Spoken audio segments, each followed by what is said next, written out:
6 wins in a row for Max Verstappen, 11 for the Red Bull team, but they weren't the standout team at Silverstone last weekend. These are my driver ratings for the British Grand Prix. Top of the pops is McLaren's Lando Norris. He gets a 5, just a brilliant weekend for Lando. He was on provisional pole to huge cheers from the crowd.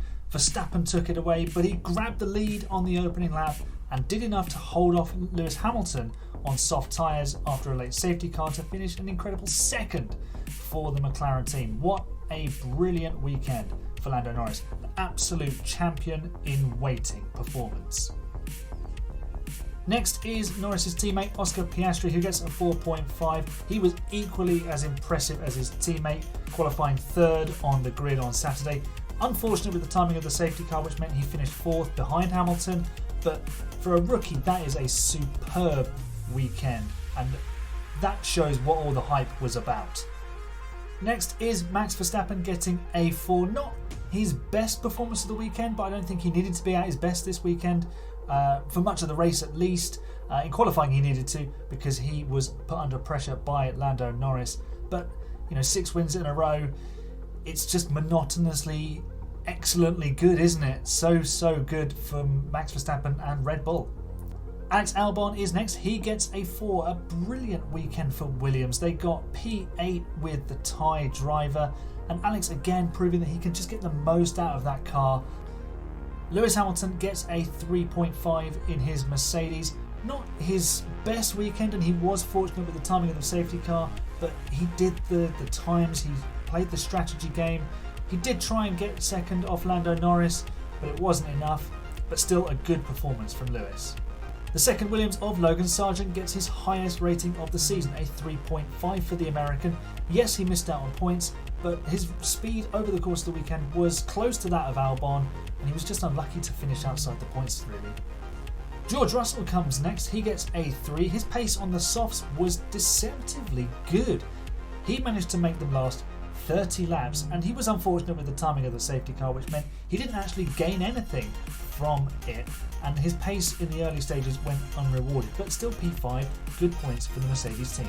Fernando Alonso gets a 2.5, and ordinarily Alonso might be slightly lower down on this list, but there were some other worse performances this weekend, even though Alonso was a little bit nowhere really.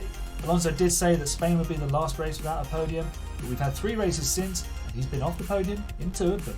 Sergio Perez is next. He gets a 2, and he did save his weekend with some points in the race, but again qualifying was just a mess, and whether it was him wanting to sit at the end of the pit lane or the team telling him to, it was just all wrong.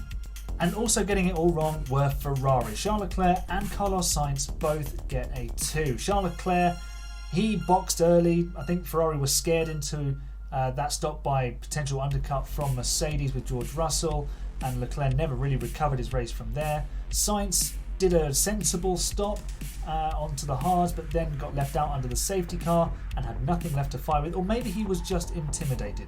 Let me know in the comments what you think. Pierre Gasly is next. He gets a 2 as well.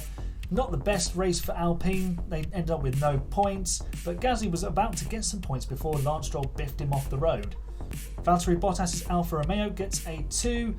A decent performance in the race after being disqualified from qualifying, and he's followed by his Alfa Romeo teammate Zhou Guanyu, who also gets a 2.